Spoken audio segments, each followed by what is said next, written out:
বলছি, কিন্তু মায়ের হাতের খাওয়া আমাদের কপালে কপালে জোটে না। এই মায়ের হাতের খাবার, মায়ের ভালো লাইফের মনের কথা তোমাদের সঙ্গে শেয়ার করবো আজকে। যে কথা অনেক প্রবাসী ভাইদের কাছে এটা বাস্তব হয়ে দাঁড়ায়।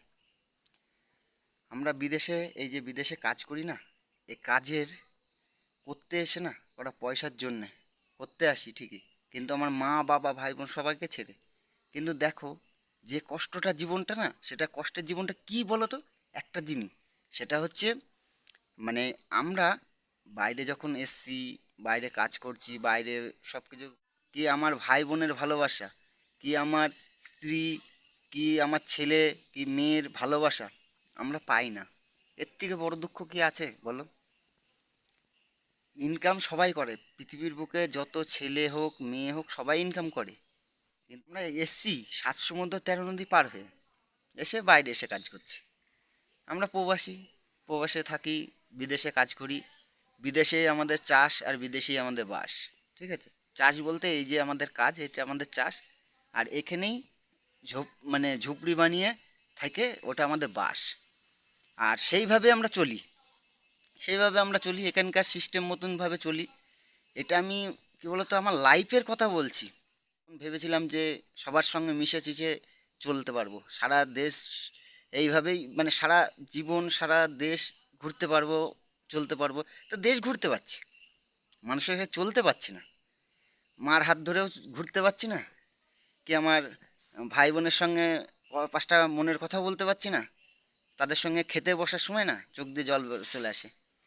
আগে ছোটোবেলায় অনেক 8টা 9টা 10টার সময় মা তখন ডেকে দিত যে বাবা ওঠ, কিছু মুখ হাত পা ধুয়ে খেয়ে নে। আর এখন ভোর 4টে না বাজতে উঠতে হয়, নিয়ে কাঠের রান্না, কাঠের ওই বর্তনগুলো মানে হাঁড়ি বাসনগুলো কালো কুষ্টি হয়ে যায়, সেগুলোকে ডলে মুজে রান্না করে আমাকে 8টার আগে রেডি হতে হবে, 8টার আগে রেডি হতে হবে। এটা হচ্ছে আমাদের লাইফ। নিজের রান্না হাত পুড়িয়ে রান্না করে খেয়ে জীবনযাপন করতে হয়, নিজেকে জামা প্যান্ট কেচে নিজের পরতে হয়, নিজের বাজার নিজে করতে হয়। এই হচ্ছে প্রবাসী জীবন ভাই। তোমরা এই প্রবাসীদের সাপোর্ট করো না, যারা করছো তাদের দুহাত জোড়ে তাদের নমস্কার জানাই, বা আমার তরফ থেকে ভালোবাসা জানাই, যে তোমরা আমাকে একটু ভালোবাসা দাও, কি ভালোবাসো। আমি মা বাবার ভালোবাসা পাই না, কিন্তু তোমাদের ভালোবাসা আমি আশা করেছিলাম যে এই চ্যানেলটা খোলার পরে তোমাদের ভালোবাসা পাবো। কিন্তু তোমরা কিছু কিছু সময় ভালোবাসো, কিন্তু অনেকজন ইগনোর করে চলে যায়। কেন? প্রবাসী ছেলে যাদের কোনো মানে মূল্যটা কম, মূল্যটা ভাই কম সত্যি, কিন্তু আমাদের জীবনের না মানে বুক ফেটে যায়, বুক চিরে ফেটে যায়। যেরকম হনুমান বুক চিরে রাম সীতাকে দেখিয়েছিল, সেরকম আমাদের বুক চিরলে না আমাদের ভেতরে ভালোবাসা সবাই দেখতে পাবে। হয়তো আমাদের 2 চোখ দিয়ে জল ঝরতে পারে না, জল ঝরতে পারে না, কারণ আমার ছেলে বিদেশে থাকি, জল ঝরলে 5টা ছেলে কি বলবে, ও কাঁদছে, কার জন্যে কাঁদছে সেটা বুকটা ফেটে যায়। যখন দুপুর হয় না, যখন খাই না, হয়তো তরকারিতে অনেক সময় লবণ বেশি হয়ে যায়, টেস্ট হয় না, তাও আমাদের সিদ্ধ করে খেয়েও আমাদের কাজ করতে হয়, কারণ আমরা এক প্রবাসী ভাই। ঠিক আছে, যারা প্রবাসে রয়েছো, যারা প্রকৃত সবাই কাজ করছো, কাজ করে কটা পয়সা বাড়িতে পাঠাচ্ছ, তারা এই ভিডিওটা দেখে তাদের মনের সঙ্গে প্রশ্নটা করো, করলে বুঝতে পারবে যে কষ্ট আছে না জীবনে হাসি আনন্দ আছে। হাসি আনন্দ আছে, যখন কটা পয়সা পাই বাড়িতে পাঠায়, আনন্দ, মা ভাই বোন সবাই কথা বলে, তখন ভালো লাগে। বিদেশে যে থাকে সেই জানে। তা তোমরা প্লিজ দয়া করে আমাদের একটু সাপোর্ট করো, আমাদের একটুখানি ভালোবাসা তোমাদের মন থেকে দিও। আমরা কারোর ভালোবাসা পাই না, তোমাদের ভালোবাসা একটু দিও।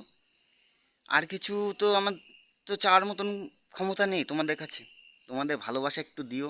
তোমাদের কাছ থেকে যেন ভালোবাসা পেয়ে একটু আমরা আনন্দ পাই। এই চ্যানেলটাকে, প্রবাসী চ্যানেলটাকে একটু সবাই সাবস্ক্রাইব করো। ঠিক আছে, একদম ইগনোর করে চলে যেও না।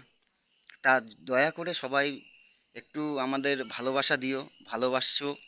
ঠিক আছে, এই কাজ, এই জীবনে এত বড় কঠিন কষ্টের কাজ। এত বড় ভারী ভারী জিনিস তুলে সেগুলো কাজ করতে গেলে না মানে মাজা হাত পা থাকে না। রাত্রিবেলায় না যন্ত্রণায় ছটফট করি, তখন বলি যে মা একটু ডলে দাও, ডলে দিয়ে আর লোক নেই।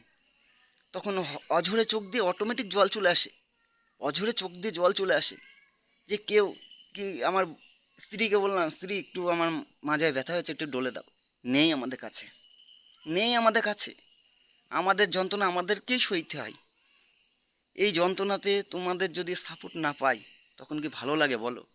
একটু দয়া করে সবাইকে বলছি, একটু সাপোর্ট করো আর একটু তোমাদের মন থেকে ভালোবাসা দিও। এটাই আমি তোমাদের কাছে হাত জোর করে মিনতি চাইছি। আর চ্যানেলটাকে সবাই সাবস্ক্রাইব করো, ভালো লাগলে শেয়ার করো। আর সবাই নিজের ফ্যামিলিকে সবাই খেয়াল রেখো, নিজেকেও সুস্থ রেখো। আর যে যেখান থেকে আছো একটু পারলে কমেন্ট করো, ভালো লাগবে। তা তোমাদের সঙ্গে এইভাবে কথা বলা ছাড়া আমার উপায় নেই।